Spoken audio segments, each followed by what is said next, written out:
Welcome to this edition of Head to Head. I'm your host, Cam McKinney, and this is episode number 218 of the podcast. And in this episode of the podcast, I am talking about the MVP caliber season being had by Yankees outfielder Aaron Judge. Aaron Judge is having one of the best seasons by a Yankee ever. Judge reached 40 home runs on the season before the month of August, becoming the first player to do so since Barry Bonds with the Giants and Luis Gonzalez with the Diamondbacks did it all the way back in 2001. Judge currently has 43 homers on the season and is on pace to end the season with 65. Prior to this season, Judge hit 52 home runs as a rookie, winning Rookie of the Year, and last year he had 39 homers, though there's no doubt the 30-year-old has elevated his game to an MVP level this year. He's hitting 300. His career batting average is 280. He's having a career year all around. He even robbed a home run against the Royals.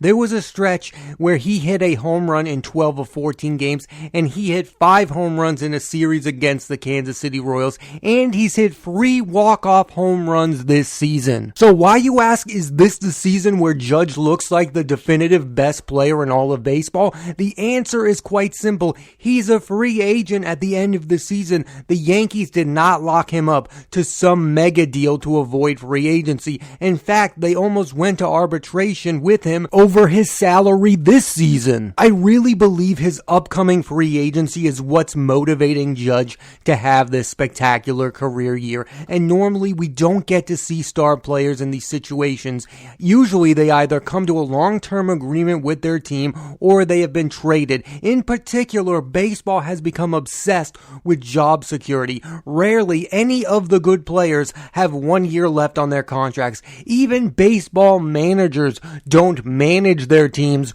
with 1 year left on their deals. Some of the best seasons I've ever seen have come from guys with 1 year left on their contracts. Adrian Beltre had not the best ending with the Seattle Mariners, having only 44 RBIs in 111 games in his final season with the team. He ended up signing a 1 year, $9 million deal with the Boston Red Sox, where he hit 321, 28 home runs, and 102 RBIs because he was playing for his future in the game. When you're locked up into one of these 10-year deals, it must be hard to be motivated. Beltre was motivated and was rewarded with a big contract. Also, in his final season with the Dodgers, Beltre hit 48 home runs, and because of that, signed a big deal with the Seattle Mariners. Outfielder Carlos Beltran was headed to free agency in 2004 when he was traded to the Houston Astros, where he was 2 home runs away from a 40-40 season and put on a showcase that postseason,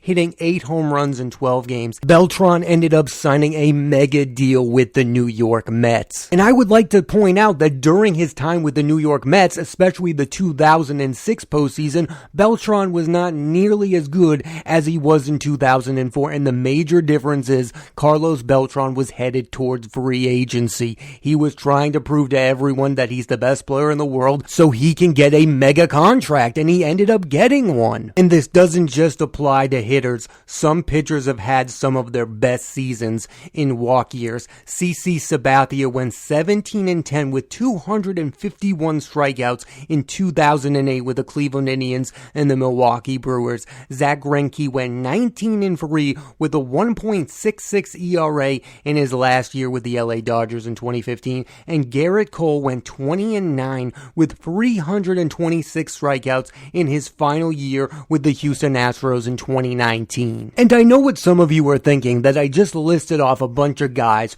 who are some great all-time players who could probably make it to the Baseball Hall of Fame. CC Sabathia, Zach Greinke, and Carlos Beltran. And I understand that point, but you also can't deny that they had some of their best moments right before free agency hit. CC Sabathia was not going to throw 251 innings for the Milwaukee Brewers and the Cleveland Indians if it had not been for his impending free agency. If he was locked into a long-term contract, you would have never seen him pitch at that high of a volume. Him and Greinke both won Cy Youngs, but I think you can argue that their best moments were in those seasons when they were about to be become free agents, and then they got those huge deals. CC Sabathia ended up going to the New York Yankees, and Zach Greinke went to the Arizona Diamondbacks, which ultimately really didn't pan out. Greinke was not the same guy. And Garrett Cole has been very good with the New York Yankees, but he has not been as good as he was with the Houston Astros in that final season.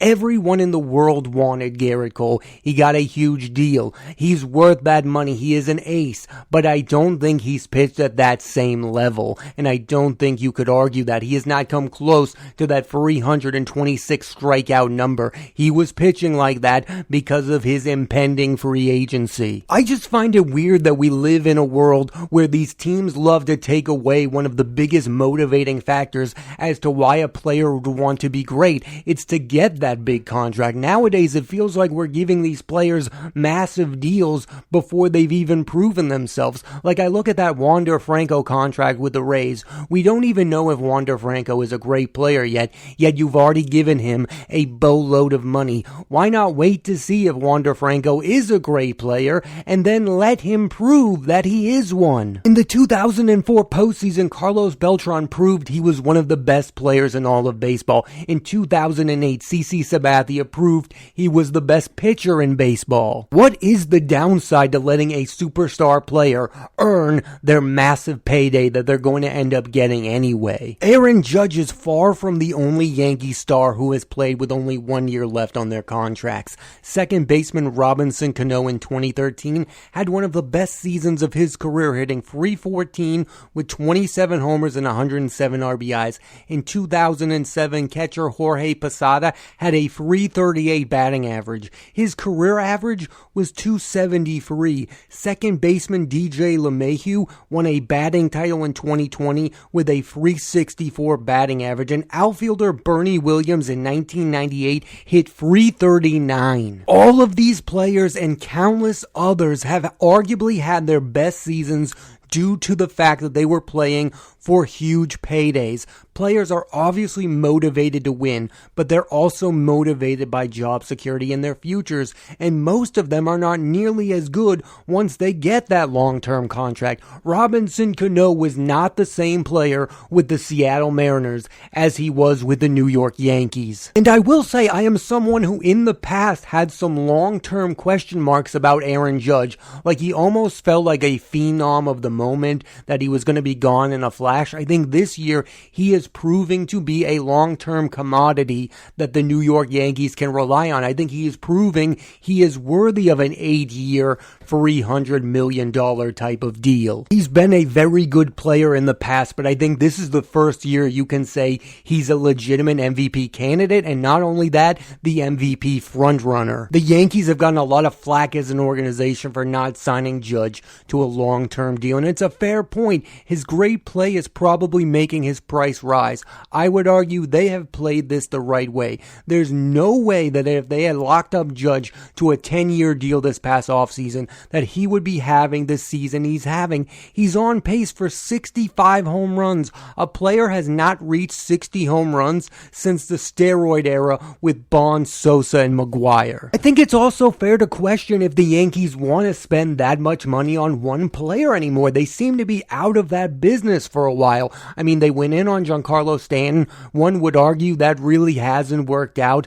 They're kind of like the Boston Red Sox. We don't know who they are anymore. I would say in 2005, the Yankees would have locked up a player like Aaron Judge to a 10-year deal in an instance, because that used to be the identity of the New York Yankees, and it also used to be the identity of the Boston Red Sox. Now we're looking at those teams and saying, well, are the Red Sox going to keep Rafael Devers? Are the Yankees going to keep Aaron Judge? These are not questions we were asking in the late 2000s. These teams were the big spenders. Now the big spenders are the Dodgers and Padres. Baseball is a very different sport right now, and these teams, the Red Sox and the Yankees, have changed dramatically. And maybe they're not spending like they used to because they've been burned so many times. I mean, how many bad contracts can you give a player before you go, I'm not going to give a 10-year deal anymore? more. Whether or not the New York Yankees end up keeping Aaron Judge, his upcoming free agency, I believe, is the biggest reason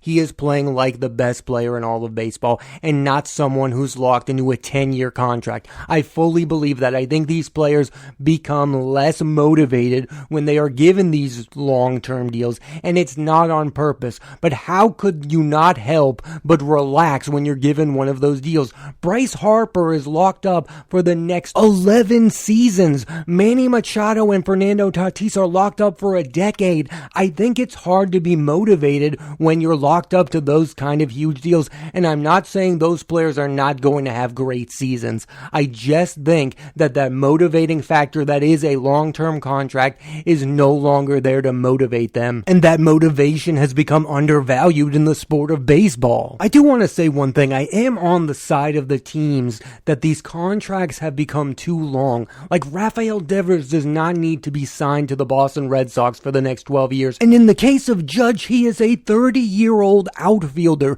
If the Yankees sign him to a 12-year deal, he will be 42 by the end of that contract. Name me a 42-year-old baseball player who is any good. None of these long-term deals have looked even decent at the very end of them. Miguel Cabrera looks like a hobbled version of himself. These long-term deals make our sports athletes look very bad at the end of them. Like, we don't want to see past icons look very bad. Like, remember all those old stuff of Willie Mays with the New York Mets, and he wasn't the player he used to be? That's what these long-term contracts are going to look like. Like, what is Bryce Harper going to look like in 11 years? He's going to be a shell of himself. If the Phillies gave him 7 to 8 years, it wouldn't be as bad. I also think it's not very good for a player to be locked up to that kind of deal at 38 years old, because you're going to be making a ton of money, and all of the fans and the team are going to put a lot of pressure on you. And when you're not performing, they're going to get rid of you. Look at what the Angels did to Albert Pujols. There was no ceremoniously releasing him. They just dumped him because he was a bad contract. At some point, these deals just become bad and really fast. I think the ideal baseball contract should be between 7 and 8 year deals. I remember that Red Sox contract that they gave Manny Ramirez. That was the perfect contract. He was coming from the Cleveland Indians. He was joining the Boston Red Sox. It was a lot of money, but he wasn't signed forever, and he was good that entire contract up until the very end. Even when they traded him away to the Dodgers, Manny Ramirez was still a big league outfielder. We are now watching Miguel Cabrera look like a backup. It's also really sad to watch these teams try to take back a really bad contract. We're all talking about the San Diego Padres, right? They just brought in Juan Soto. They have Fernando Tatis. They have Manny Machado. We all think the Padres are the future, and we're ignoring the fact that they just gave away Eric Hosmer, a guy who they signed to a very big contract. Now, was Eric Hosmer washed up when he signed with the Kansas City Royals? No, but they gave him a big contract to be one of the faces of their organization, and now they just gave him away to the Boston Red Sox. My point is, half the time these teams end up regretting giving out these big contracts in the first place. It's always great the first time you get that player and you sign him to that long-term deal. The first year is always great. The second year is always great. Even year 5. It's year 6, 7, and 8 that are terrible to watch because those players are usually washed up, and I don't want to see that happen with Aaron Judge because I think very highly of him as a baseball player. He has never looked bad playing the sport of baseball in the major leagues. If the Yankees give him a 12-year deal, he will ultimately end up looking bad because, again, no 42-year-old is playing at elite level in the sport of baseball today. If I were the Yankees, I would give him a massive salary, but keep him below the 10-year mark. Like, an 8-year deal just makes all the sense in the world. Give him 8 and 300. Give him 8 and 400. Just don't give him a deal that has him playing for the New York Yankees into his 40s, because believe me, nobody wants to see that. Looking at the future of Aaron Judge, I think it's safe to assume that this season will end up being his very best season once his career is done. Like, this will be the season he ultimately does end up reaching 60 home runs. Like, I don't think we can expect to see him ever do that again. I think this will be the season he wins MVP. I also think this is the season he could end up leading the New York Yankees to a World Series title. Because that's the thing that's missing from his resume, is that performance in the postseason. All the great Yankees have won. That's the pressure for playing for this type of organization because of their historical past. They have Babe Ruth, they have Mickey Mantle, they have Reggie Jackson. Their outfielders have all won. All of their great outfielders have won multiple World Series titles. If Judge wants to touch that list, he's going to have to bring the Yankees to the World Series, and he's going to have to play a huge factor in them. I mean, it is very strange to think that the only great Yankee who hasn't won by the time his career ended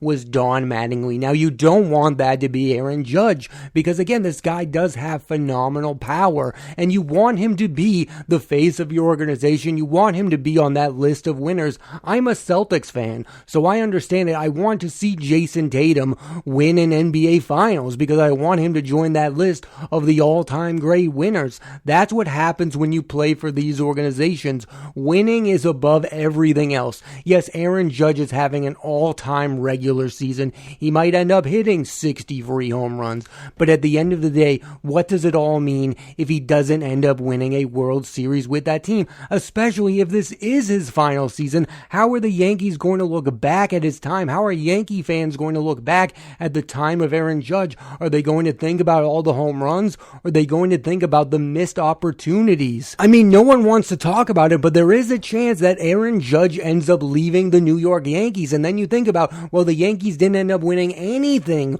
with Giancarlo Stanton and Aaron Judge. And then Gary Sanchez, who was good for a while, they didn't end up winning. This is the Yankees' chance to end up winning. I think this team has a legitimate chance, and this could end up being Judge's final year with the Yankees. And what a great finale that would be for Judge's final year, be the year the Yankees win it all. I will say I think there's zero chance of that happening. If the Yankees end up winning the World Series, they're going to lock in Aaron Judge. Like, this isn't the Atlanta Braves letting Freddie Freeman go. Like, yeah, the Braves fans are upset, but they immediately replaced him with Matt Olson, who is a comparable player. There is no one to compare Aaron Judge to. Again, he's the only player who has any chance of hitting 60 home runs this season, and he's hitting 300. It would be a dark day in New York if Aaron Judge ends up leaving the New York Yankees. I'll also say this as a Boston Red Sox fan. I think it would be bad for baseball for Aaron Judge to leave a big market like the New York Yankees. I think that city needs a star like that. Yes, the Mets have Francisco Lindor, the Yankees have Stanton, and the Yankees also have Aaron Judge. I think they need to keep Aaron Judge because he really is the biggest star in the sport, in the biggest market in the sport. No one wants to see him leave for, say, the San Francisco Giants, who are a good organization, but there wouldn't be that buzz around him. There is, and he's also proven that he can handle playing in a big market. I think that's something we take for granted. Aaron Judge has been able to handle the pressure of being a New York Yankee. There hasn't been any scandals about him. He hasn't done the whole A-Rod caught for steroids thing. Like, there's been nothing on this guy. He has handled himself the right way, playing for baseball's biggest team. Not everyone can handle that pressure. Look at Joey Gallo. Joey Gallo was really good with the Texas Rangers. At the very least, he could hit 200 and hit 40 bombs. Joey Gallo couldn't even hit home runs playing for the New York Yankees. You can't tell me the pressure didn't get to him. In closing, it's my belief that we are getting this amazing season from this player, Aaron Judge, because of his motivation to get that big contract in the offseason, and I don't understand why we all act like that's a bad thing. Oh, the Yankees need to sign him before the season, so I don't care about that. I care that we are witnessing one of the best offensive seasons I've ever seen, and if he were given that 10-year contract, I don't think we would be seeing it. Why rob us of seeing the very best that Aaron Judge has to offer? As a Red Sox fan, I would have loved to see Mookie Betts play out his tenure with the Red Sox, because Mookie Betts, with 1 year left on his contract, would have had an amazing season. I was ticked off when the Red Sox signed Chris Sale 1 year prior to him becoming a free agent, because I wanted Chris Sale to remind me he's a great pitcher, to reprove himself. That's what contracts are for. You're supposed to earn them, and right now, Aaron Judge is earning his contract. contract, and where he goes, so do the New York Yankees. I understand Yankee fans are probably not having the best time ever watching the best player in the sport playing for them under 1 year, but I would tell them enjoy this season because I don't think you would have gotten it if he were given a long-term contract in the first place. It's a good thing that we don't know the future of Aaron Judge because it's what's motivating Aaron Judge to be the best player on planet Earth. Thanks for listening to this edition of Head to Head. I'm Cam McKinney, and there'll be a new episode of the podcast every Monday on Apple Podcast and Spotify, so please rate, review, and subscribe.